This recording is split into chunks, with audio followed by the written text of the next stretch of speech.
Hey everyone, this is a tired Waylon. I wanted to reconnect and kind of connect a few dots. So the first dot is that my lovely, loving, powerful, beautiful wife and I had our first child together 6 days ago. And she's a healthy baby girl, Willa Goodall Lewis, named after Willa Cather and Jane Goodall. And we're just so grateful and so happy that she's healthy. She came out on the light side. She's been eating, nourishing herself thanks to mom and all the good food from mom voraciously. She's already put on weight. She never lost more weight, which is the pediatrician had to weigh her twice. She was so stunned that she was already gaining weight. So that's all good so far. And we have grandma here helping out now. And my dog Winfield has been a protective big brother doggy wolf with the baby, very interested in the baby. And Leo, Kelsey's son from a prior marriage, is just a beautiful, happy, fun big brother. So happy there. I was thinking and talking about with Kelsey that, our baby Willa will live until, if it's an average lifespan, and she is so lucky, which I, with all my heart, hope she is, that she will live to at least the next century. And, so I wanted to connect a few dots that this morning I'm reading that Donald Trump is gutting the Clean Water Act, protections for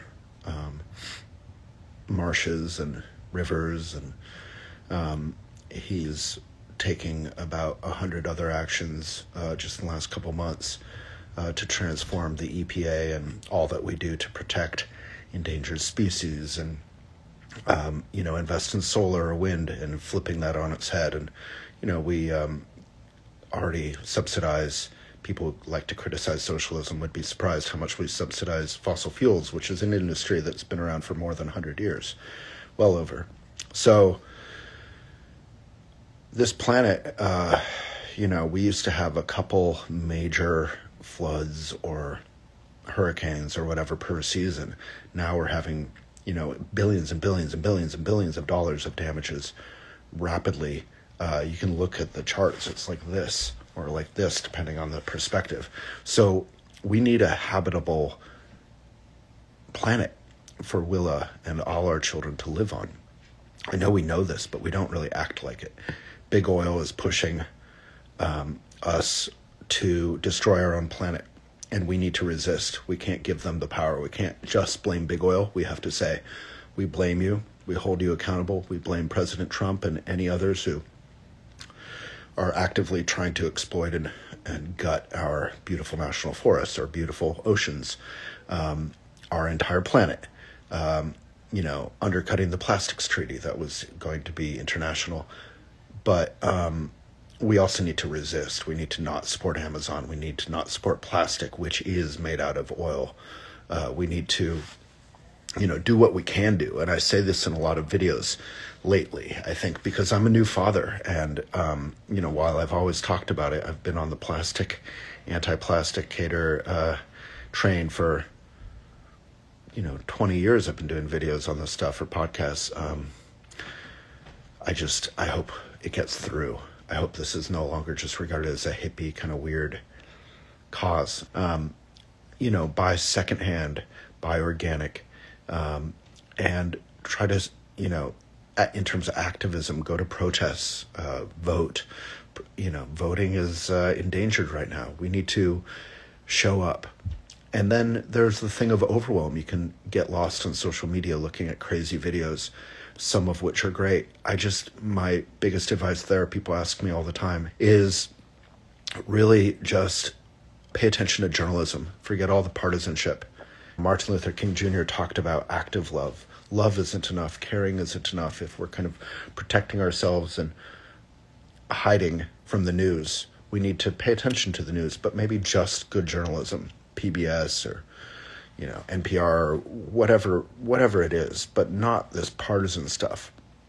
And then, Trump has decimated the tourism industry to the U.S. The economy is in shambles. His popularity is all-time low.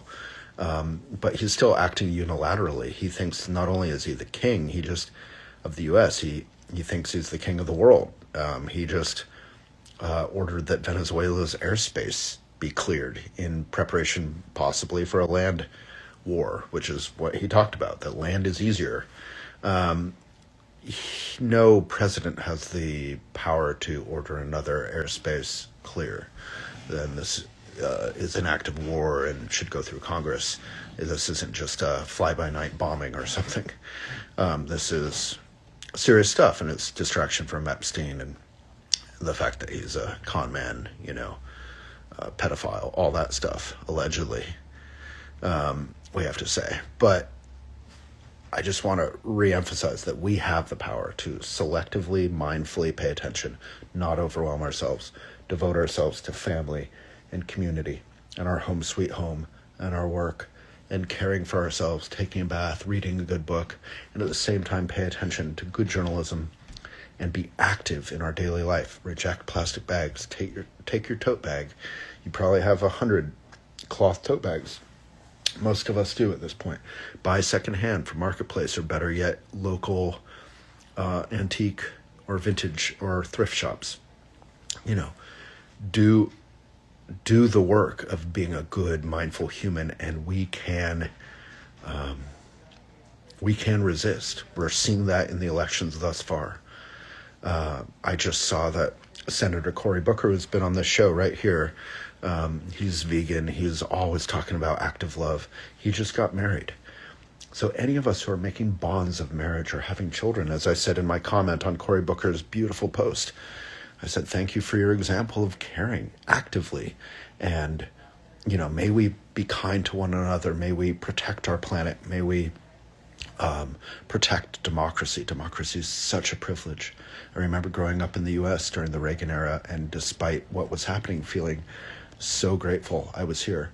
I think it's been probably 10 years since I still feel grateful I'm here. I love America, and my patriotism is founded on love, not hate. But it's been at least 10 years since I felt like, wow, America is the greatest country on the earth. Ironically, the Make America Great Again thing is gutting America. And, you look to Denmark or, Switzerland or Sweden or whatever, and you're like, there's a functioning country. They have healthcare. They take care of new mothers and families. They have amazing trains. They protect all people, rights to marriage. Trump is actively gutting or decimating the institutions that, whether it's arts and culture or food pantries, that support culture and society and are most vulnerable. We know all this, but we have to, because the Democrats have been voted out across the board in the three branches of government. It's on us. We have judges who are, sometimes standing up for democracy, sometimes not. We have us. And then we have journalism, which is, CBS, which has taken over and is now MAGA. CBS, the former home of Edward R. Murrow, one of my all-time heroes. So, we have to, in our daily life, be environmentalists, be activists, and also be Buddhist in the sense, not religiously, but in the sense that we're being kind to ourselves, but at the same time we're being brave. Brene Brown kind of stuff. So if you take anything from this, I would say be kind to yourself, go take a bath, read a Pema Chodron book. Pema Chodron, Pemachudron. Ideally read Elephant, support our work. Substack, etc. is funded by big tech, and platforms hate speech and extremists.